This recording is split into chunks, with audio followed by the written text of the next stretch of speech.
Fala, minha gente, tudo certo? Vamos nessa então falar sobre tudo que foi dito no vestiário do Inter por Ramon Emiliano e também José Olavo Bisol. Alguns jogadores conversaram, mas eu vou me ater aqui ao que o técnico, o auxiliar e também o chefe do vestiário contaram para a imprensa.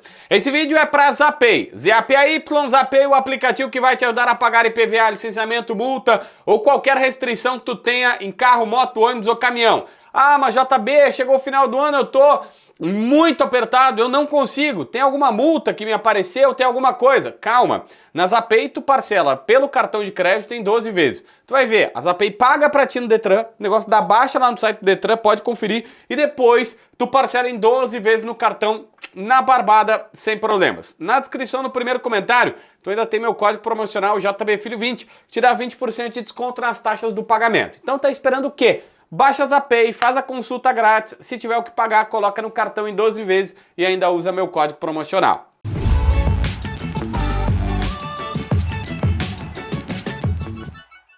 Gente, foi consenso entre Ramon e Emiliano que foi o melhor primeiro tempo desde que eles chegaram aqui, melhor até do que o Botafogo. Tem uma frase do Ramon que é interessante, ele fala, olha, não é fácil ter tantas situações do gol e fazer só um gol. É verdade, não é fácil mesmo, segundo essa situação. Mas que agora, o Ramon diz que eles precisam passar tranquilidade para os atacantes, que eles não estão conseguindo fazer gols. E que isso acontece porque é muita pressão. No clube tem pressão, na torcida tem pressão, na imprensa tem pressão. O Ramon chegou a dizer em certo momento o seguinte, não se pode, melhor do que hoje, não se pode jogar. É como se dissesse, olha, não dá pra jogar melhor do que hoje. Eu entendi o que ele quer dizer, ou pelo menos estou fazendo alguma força tremenda, quando ele diz, olha, não, a gente não vai conseguir jogar melhor do que isso. Que é como que ele dissesse, cara, o problema não é a atuação não é o problema foi que a bola não entrou. Mas, para quem sempre cobra o Ramon por não ser tão enfático, dizendo que o Inter não vai cair, daquela história de não vai barrar, dessa vez ele falou, o Inter está vivo, não está morto, segundo ele, pela maneira que jogou. Ele falou, não tem que ter medo, pela maneira que jogou, vão competir até o final. A torcida pode ficar tranquila porque eles têm caráter e vão competir até o final. Uma parte importante do que o Ramon disse também, resgatando aqui algumas das partes, porque obviamente foi no decorrer das declarações, ele lembrou, o Inter tem 41 pontos, mas todos os clubes que têm até 42 e até quem tem 43 pontos ainda está brigando para não cair. Que todo mundo que tem 43 pontos vai brigar até a última rodada para não cair no Campeonato Brasileiro. Isso vale até para o Grêmio, por exemplo, que está com 43 pontos neste momento. Ramon Dias e Emiliano explicaram, na verdade mais o Emiliano, porque na prática é ele quem comanda essas coisas, do porquê de algumas questões. Por exemplo, por que tiraram o Alan Rodrigues e colocaram o Gustavo Prado? Ele explicou que queriam uma jogada mais por fora, naquela ponta esquerda, na verdade, e pensaram que precisavam de um jogador mais agudo, por isso tiram o Alan Rodrigues e colocam o Gustavo Prado, que fazia uma situação mais por ali. Só que aí o Jairo Vink, repórter do canal do Baldaço, faz a pergunta dizendo, não, mas peraí, o Internacional perdeu o meio campo por conta dessa troca.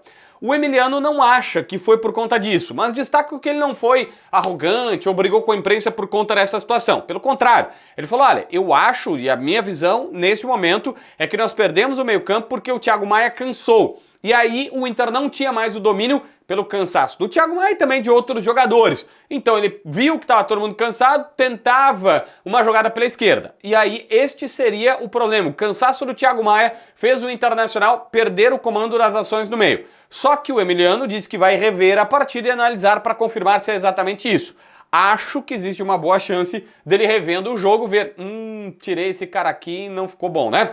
Sobre Borré. Bom, a primeira questão é que eles explicaram, o Emiliano principalmente, dizendo, olha só, tem um grupo e a gente tem que comandar o grupo. Não dá pra, o Borré errou esses gols e a gente sabe que ele errou, botar o dedo na cara dele. Mais do que isso, ele relembrou o seguinte, na partida passada, não foi tão comentado por eles na entrevista, mas o Borré estava nos Estados Unidos e chegou às 11 da manhã do dia do jogo para jogar. Ele sai de Nova York, vai para Boston, São Paulo, Ceará e chega às 11 da manhã no hotel com a partida à noite. Dormiu 4 ou 5 horas no máximo e foi pro jogo, porque ele, Borré, pediu. E isso, segundo o Emiliano, tem que contar. Ele falou, ele errou? Claro que ele errou. Mas ele mostra que ele está comprometido. Em algum momento essa fase vai acabar. Só que aí ele diz assim, peraí, eu não posso tirar o cara na mínima adversidade, sendo que esse cara está botando a cara comigo no momento de dificuldade. Ele está pedindo para jogar, ele está pedindo para ajudar. Então, basicamente, foram essas as explicações dadas pelos técnicos do Inter. Mas tem também o que disse José Olavo Bisol, que começou reconhecendo que, de fato, a campanha não é o que o torcedor merece. E que, neste momento de insegurança, os dirigentes precisam blindar o departamento de futebol e fazer com que, por exemplo, eles tenham contra o Vasco 2 tempos muito bons, como se foi o primeiro e o segundo tempo. Diz que o sentimento é de indignação pela forma que jogaram no primeiro tempo e indignação, dizer assim, ó, pelo que nós jogamos no primeiro e depois passamos a jogar no segundo, é claro que tem indignação. Só que ele falou, eu não posso chegar e discutir com o vestiário porque o que está se colocando aqui é muito maior do que uma incomodação da direção, é um rebaixamento e tem que dar a blindagem. Bom, só que todo momento falando de blindagem, José Alberto Andrade, monstro da reportagem desse estado, foi lá e perguntou, Bisol, que tipo de blindagem? Os jogadores já não dão mais muita explicação. Os dirigentes dão pouca explicação. Os atletas, o treino é fechado. Ninguém tem acesso a eles. Que tipo de blindagem? O Bisol, e a pergunta foi muito boa, dizendo, blindagem do quê? Os caras já são blindados, né? Não tem nenhum tipo de... Aí ele falou, olha, até tu tá vendo uma situação limitada. Blindar, vai muito mais do que abrir treinos para imprensa ou não. É fazer o trabalho que tem que ser feito. É blindagem emocional, com a confiança, com a psicologia. É basicamente isso. Ele quis dizer que a visão do Zé Alberto era limitada porque ele estava falando sobre questões de esconder os jogadores, que são escondidos da imprensa, da torcida, de tudo que é meio fechado. Ele falou, não é só isso, tem a questão emocional.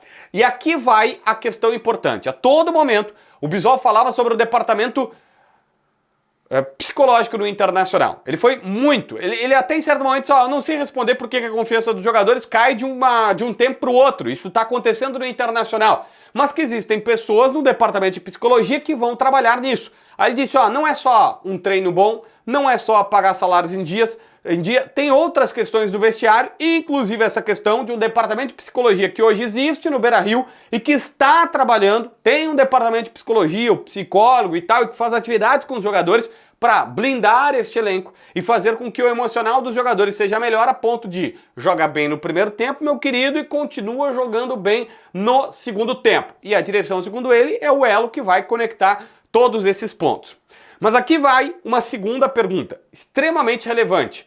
Taigor Jank, meu parceiro de debate raiz do canal A Dupla, faz uma explanação maior para o Bisol, mas que pergunta para ele, Bisol, se o Inter cai para a segunda divisão, a receita de televisão, que é mais de 100 milhões, vem para 10. O Internacional, que fatura mais de 500 milhões, vai faturar 200 milhões. E diversos jogadores que ganham hoje um salário estratosférico não vão conseguir ganhar esse salário. O Alan Patrick, que bateu na porta da direção pedindo um aumento de salário, não vai pedir para reduzir o salário porque cortaram as despesas. O Inter vai ter a despesa e não vai ter como pagar. Os jogadores sabem disso. A pergunta do Taigor foi maravilhosa. Os jogadores sabem disso, que o Internacional, se cair, não vai ter sequer como pagar o salário dele. Eles têm essa noção? Bom, o Bisol, eu sei que não é, né, o cara aqui, o torcedor mais tem confiança no mundo, mas o vice-presidente do Internacional, o cargo dele é relevante, garantiu que todos os jogadores, sem exceção, têm a exata noção, primeiro, da dificuldade que estão enfrentando, que o Inter está brigando para não cair. Segundo, de que se porventura o Internacional tiver um insucesso, se porventura o Internacional cair para a Série B, quais serão as dificuldades do time? Que é como se ele dissesse, olha, os jogadores sabem que se o Inter cair para a Série B, as receitas despencam e quem ganha 1 milhão, 1,5 milhão, quase 2 milhões de reais, não vai ter como receber seu salário e isto, obviamente, impacta diretamente na vida deles. Disse o Bisol que os jogadores têm esta noção. Se inscreve no canal, assina a notificação, deixa teu like, comenta aqui embaixo para ver mais vídeos.